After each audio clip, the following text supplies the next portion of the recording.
Hello, it's Cheryl Wright from Ideas for Card Making for Couture Creations. Today I'm going to show you how to make one of these pleat cards. This one's called a full pleat card. You can get them in different variations, which I may show you at some stage. As you can see, I've used the Couture Creations Highland Christmas Merry Christmas Flourish hot foil stamp. This one I've just put ribbon on. On the second card that I made, I've used the Couture Creations vintage border. I've cut that out and I've just put that across instead of putting the ribbon like I did on the previous one. Now these are really simple to make. They look really complicated, but they're really simple, and I'll go through that step by step with you. I've just got my Go Press and Foil warming up, and I think it might be ready now. So let's have a look and see how we go. This is all Couture Creations cardstock, and this is one of the Highland Christmas papers. That's the other side. I'm using this one today because it works beautifully with this paper. So just put that aside for now. That's my Go Press and Foil machine. And I'm going to put a piece of gold foil face down. I should show you that the Go Press and Foil has got grid lines on it, and what I tend to do is I go about 3 in, depending on the size of the hot foil stamp. Go in 3 grids, and then I can see where I need to line my paper up. I usually go a little bit above to the next line up, and that's really all I need to do, and it just makes it so easy to line up everything. And you can see above, even though you can't see where the foil is, you can see above, and then you just put your cardstock. So I just centre it and just go to that one line above. So I'm about right there with either side on the grids is just almost 2 squares. So I'll put that on there. So I've got that straight because I'm using this straight from the cardstock.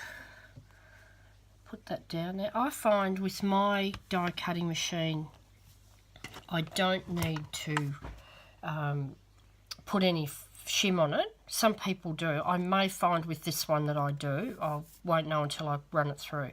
I'll be able to feel if it needs any more. This is a textured cardstock, so it may just need a little bit more. So I'll just run that through my die cutting machine. I'll be back in a second.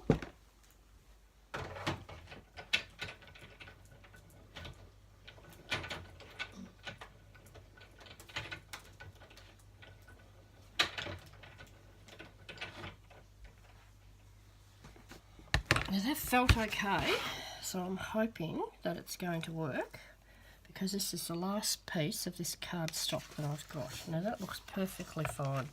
I don't know if you can see that there, the impression.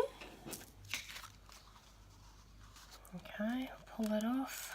I'd like to just give it a second or two.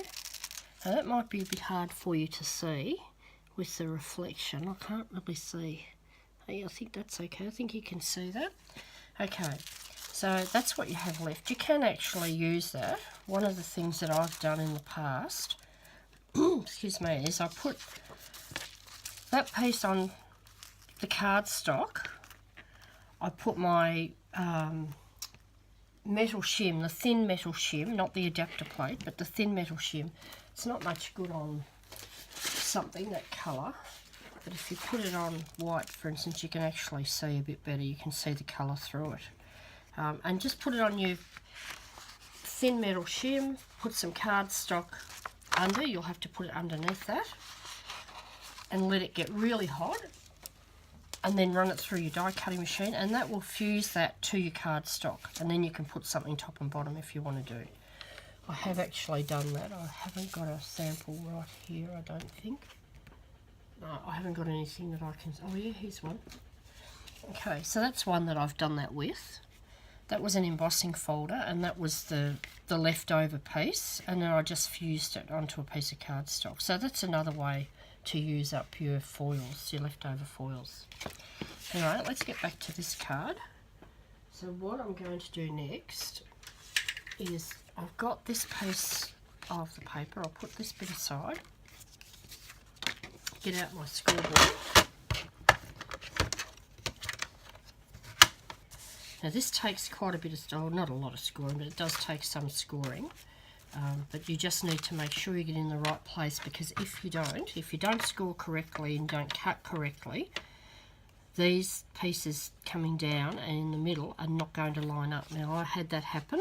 I've had it happen where it's been all crooked, and it's because I haven't measured it properly or haven't scored it properly, and then I haven't cut it properly. And I will show you how easy it is to cut. So we start off, we score at 1.5 inches, 2, 3 inches, 3.5, 4.5, 5, 6, 6.5, 7.5, 8, 9, and 9.5. Now I'm not sure that I actually told you, but this piece needs to be 3 by 11 inches. I will put the measurements up on my blog, so you don't really need to remember these, okay? Grab a pen. You need to mark each end, the short end, at 1.5 inches, and you're going to use that to cut. So I just put a tiny pen mark, that won't be seen anyway, that'll be hidden. So 1.5 inches each end, and then on one side of the long side, you don't need to do it both sides, just the one.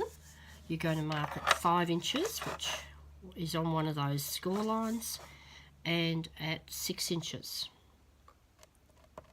And what we're going to be doing is we're going to cut from that mark there, the 1.5 inch, to the 5 inch, and the 6 inch to the 1.5, and we're going to get a diagonal each side. Very, very simple. Oops, sorry, that was my light. Get my guillotine. Sorry, it's a really big one.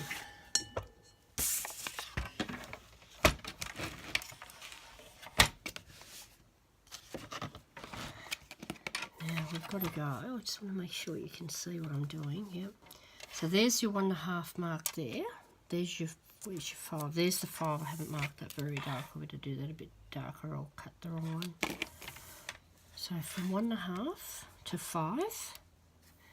Okay, make sure you've got it accurate, or it's not going to line up very well when you fold it. Okay, cut that. So then you've got a little piece like that left over. And do the same on the opposite side. So you've got your mark there, and there's your 1.5 mark right there. Get those lined up properly. And cut that one off. Now these are not going to be seen, these marks, so don't worry about it. If you're concerned about it at all, you can just use pencil and then rub it off later, but I've never had it seen, so I don't worry about it. Get that out of the way. Okay, the next part is just basically folding. Oh, where have I got? There it is there. Okay, so we're going to go wherever there's a score mark. This paper's a little bit hard to see. There it is. And just keep going with your folds.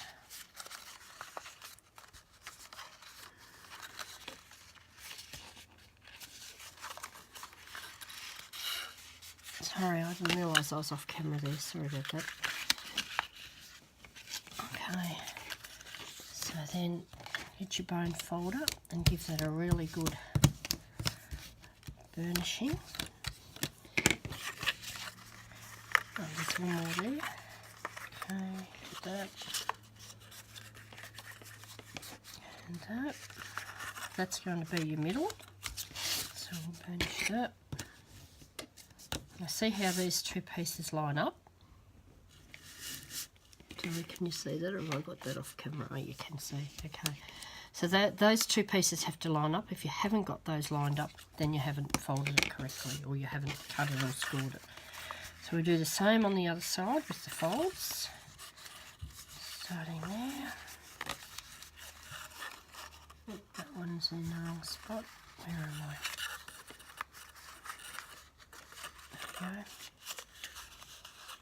I should have burnished these score lines before I started.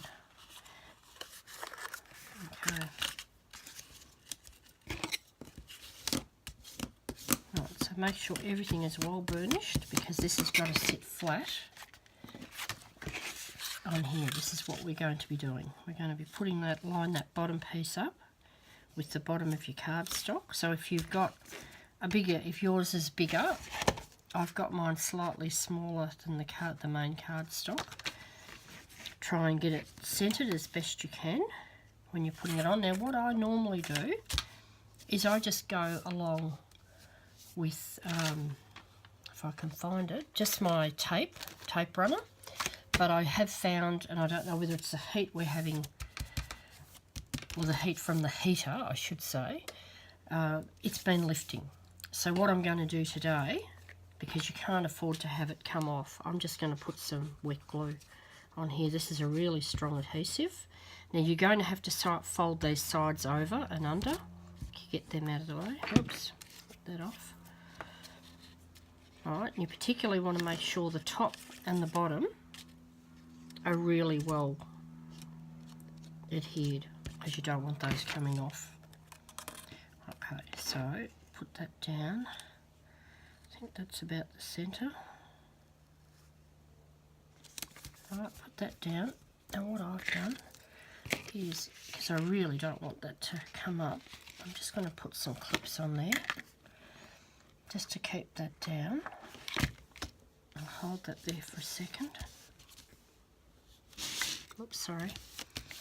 Hold you out of view again. Now these bits need to be folded under. They've already got glue on them. I'll just see whether that's going to be enough. Just need to get them under. And they'll be glued down anyway in a minute. Just move that a little bit. Put that one down.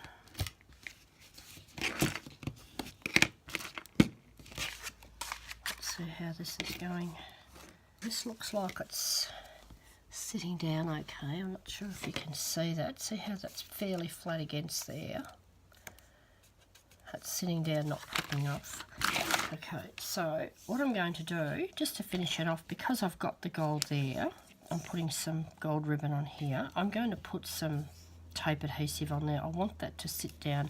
I'm going to just put it along the edge there, otherwise it's sort of bumpy. So I'm just going to put it along the edge there. I'll just put some tape runner on that. Get my other glue out of the way.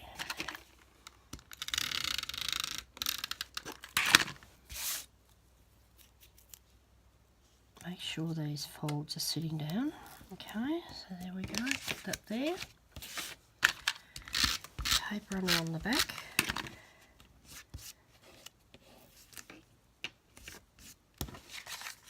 Get some wet glue and put that on the back. I'm going to glue that onto the cardstock now.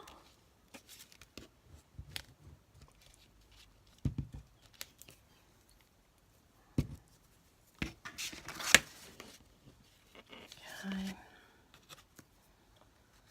Centre that as best as I can. That looks alright. Maybe just a fraction up further. Okay. Now what I tend to do, just because I'm a bit pedantic, I always put a clip each side where that ribbon is, just to make sure it goes down properly, and I just push down on this a bit more.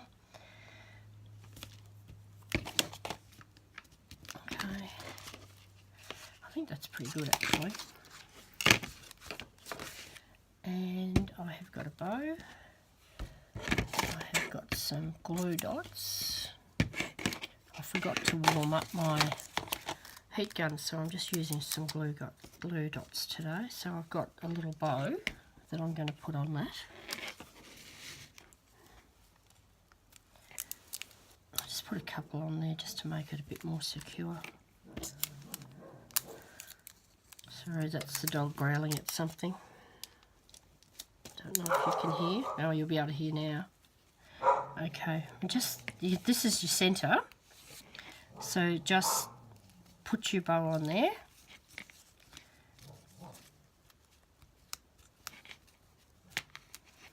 And there you go, your card is done. It's a really simple card, a little bit fiddly the first time or two that you do them. But every one of those cards you do with your different papers are going to be different. So that's the one we've made today. You might not be able to see it foiling very well with this lighting. Hopefully you can. These are the others that I made that I showed you earlier. So you can see each one is different. That's that vintage border one. So each one of them is going to be different depending on what papers you use. As I said, there are different ones that you can do, and I might try and do that in another video to show you. They're easy as well. Okay, thanks for watching, and I'll catch you next time.